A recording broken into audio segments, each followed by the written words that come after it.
Hello Sapiens, welcome back to our channel.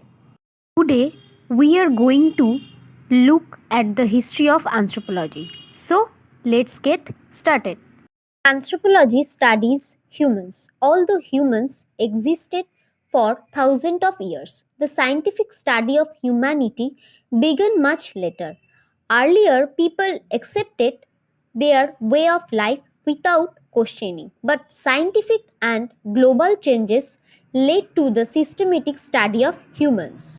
History of anthropology is extensive. I will divide it into three major segments and provide an explanation of each individually. So today I will explain social cultural anthropology.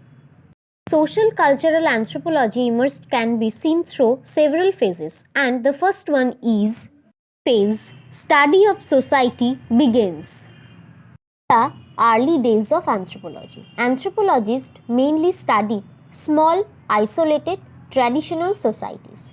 These were communities that lived far away from cities and had their own unique ways of life. They carefully observed how people lived every day, their routines, their behaviors, and the social rules they followed. This helped anthropologists understand how people interact with each other in their community. They collected information about customs, rituals, kinship, marriage system, religious, and beliefs. These topics were important for understanding the structure of a society. During this period, scholars did not always do fieldwork themselves. Instead, they used traveler notes, missionary reports, and colonial records. These documents, written by people who had visited or lived among different communities, became important sources of information. Anthropologists then compared different cultures to identify common patterns in how societies develop. They wanted to understand how human societies change over time. The main goal was to discover how societies evolve from simple form to more complex ones. How small groups eventually grow into large organized societies. The entire period is considered the beginning of anthropology as a formal academic discipline, where the study of human societies started becoming systematic and scientific. Thinker of the early anthropological approach were Edward Tyler and Louis Henry Morgan. They introduced the idea that all human societies develop through fixed stages. According to them, societies move from savagery, barbaric, and civilized. This means they believe that cultures grow and progress from simple forms to more complex and advanced forms over time. Tyler and Morgan also tried to explain how important aspects of society, such as religion, family system, and social structure, developed and changed throughout history.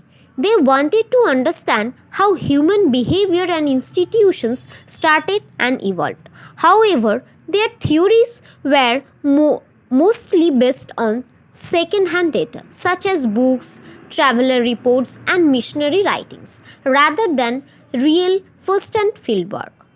They did not personally visit the societies they wrote about. Because of this, because their ideas were heavily influenced by the thinking of their time. Many of their views are considered outdated today. Modern anthropology recognized that societies do not always follow one fixed path. Even so, their work laid the foundation for modern social cultural anthropology. Their ideas encouraged future scholars to study cultural evolution, compare societies, and develop more scientific method. Third phase is early 90s. Stanislaw Malinowski brought a major transformation to anthropology. Before him, many scholars depended on second-hand information, such as traveler notes or reports writing by others. Malinowski challenged this approach. He argued that anthropologists should live directly among the people they are studying. This was the revolutionary idea at the time because it required researchers to stay in the community for long period, observe daily life closely and interact with the people in a natural setting. This method became known as participant observation. It means the researcher both observes and participates in the community's everyday activities. For example, the anthropologist might take part in cooking, farming, rituals, festivals, or social gathering, all while studying how people behave and why they act in certain ways. Malinowski also stressed the importance of learning the local language. He believed that understanding a culture deeply is only possible when you can communicate directly with the people without translator or interpreter. Knowing the language helps the researcher understand emotions, humor, beliefs, and cultural meanings more accurately. Because of this influence, fieldwork became the central method of anthropology. Researchers stopped relying mainly on second-hand or writing reports. They began collecting first-hand data by personally living in the community and next phase is British social anthropology. Major scholars associated with this phase of anthropology are A.R. Ratcliffe Brown and Bronislaw Malinowski. Both of them played an important role in shaping modern social cultural anthropology. Their focus was on understanding social structure, which includes the roles people play, the norms and rules they follow, their kinship system, and the institution such as and order. Instead of only describing cultural practices, they studied how every custom or institution serve a purpose in their wider social system. Malinowski introduced functionalism, which argues that to understand a society, we must see how each cultural practice or belief fulfills the basic needs of individuals. For example, he believed that custom, rituals, and institutions exist because they help people meet psychological or biological needs. On the other hand, Radcliffe Brown developed structural functionalism. His idea was that the main function of cultural practice is to maintain the structure of society. He focused on how social relationships such as kinship ties or communities roles help keep societies organized and balanced. While Malinowski focused on individuals, Radcliffe Brown focused on the society as a whole. Both scholars emphasized the importance of fieldwork, careful observation, and the producing descriptive ethnography. Their work played a crucial role in making anthropology a systematic and scientific discipline, moving it away from guesswork and second hand report toward direct research and organized theory. Next phase is American cultural anthropology. Anthropology was founded by Frabois, who is known as the father of American anthropology. His ideas changed anthropology in a major way. Boa strongly rejected classical evolutionism, which claimed that all societies progress through the same fixed stages. He argued that this approach was incorrect and oversimplified human cultures. Instead, Boa introduced the concept of cultural relativism. This means that each culture should be understood based on its own history, values, and practices, and not judged by the standards of another culture. According to Boa, no culture is superior or inferior. He put strong emphasis on fieldwork, meaning anthropologists should live among the people They study, observe their real lives, and collect first hand data. He also believed that learning the local language was essential to understand a culture accurately. Boa focused heavily on how culture shapes people's belief, behaviors, emotions, and way of thinking. He argued that human behavior is not biologically fixed but is deeply influenced by cultural environment. His student further developed important ideas in American anthropology.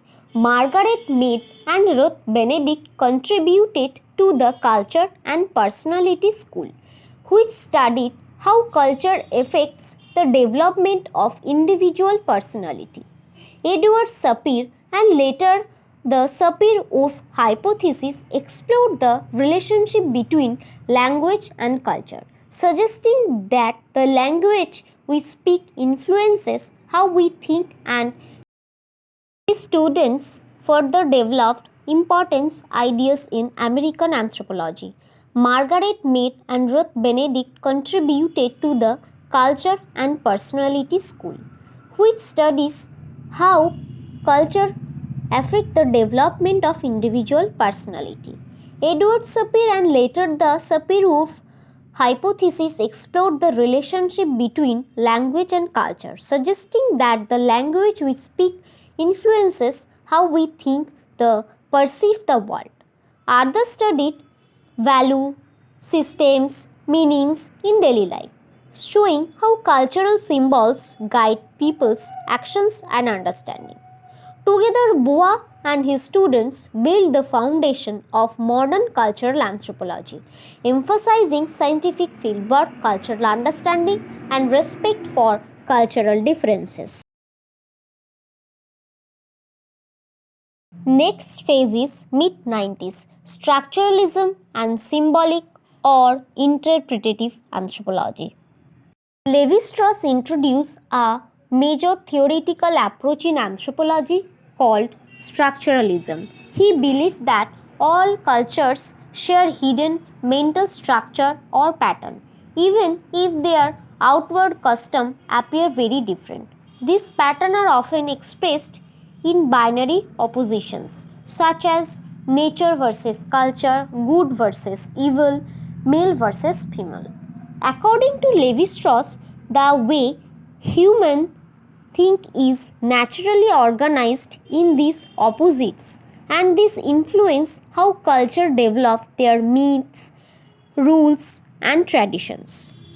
His research focused mainly on myths, kinship system, and the universal structure of the humankind. He argued that if we analyze this deeply, we can discover the underlying logic that all societies share. Clifford Geertz introduced another important approach called interpretative anthropology. Geertz believed that culture should be understood by interpreting the meanings, symbols, and rituals people use in their daily lives. He argued that humans live in webs of meaning, symbolic systems that shape how they think and behave. One of his most influential ideas was thick description. This means that anthropologists must explain how action in a deep, meaningful way, not just describe what people do, but also why they do it, what it means to them, and how others in the culture interpreted it. Final phase is late 90s to today, modern anthropology. In the later stages of the discipline, anthropology expanded its focus and became much broader and more global.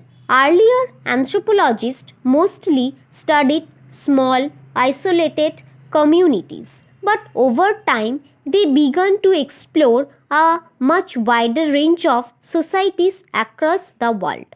The focus shifted from small villages to large, complex, and modern societies. This meant studying cities, industries, institutions, modern lifestyles, and the impact of technology. Anthropology was no longer limited to traditional culture. A major area of interest became globalization, the increasing connections between countries through migration, trade, communication, and cultural exchange. Anthropologists studied how culture change when people move, when goods and ideas travel, and when cult societies interact with each other.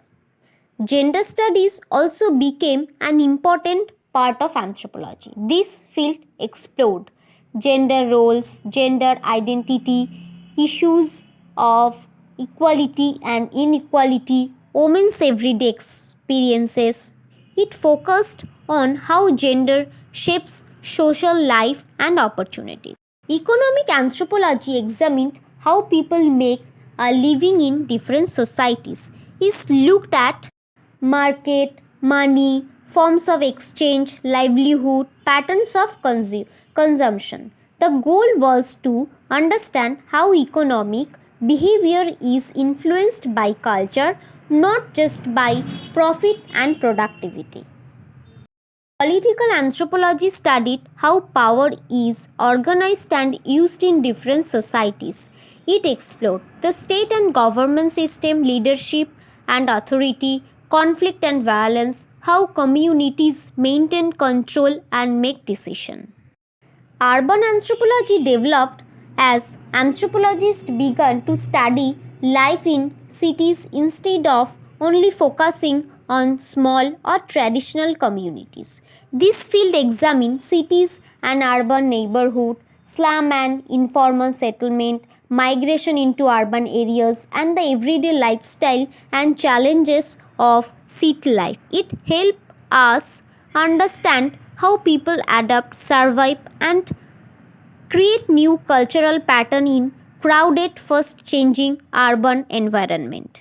As the world became more digital, anthropologists also grew interested in media technology and digital culture. This includes studying how people use social media, how the internet shapes behavior, online communities, digital identities, and how technology influences communications and relationships.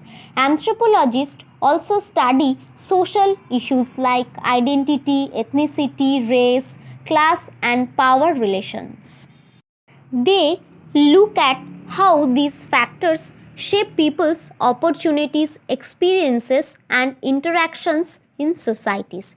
In recent years, anthropology has expanded to addresses major global issues such as climate change and its impact on communities, public health and disease, environmental destruction, and human rights.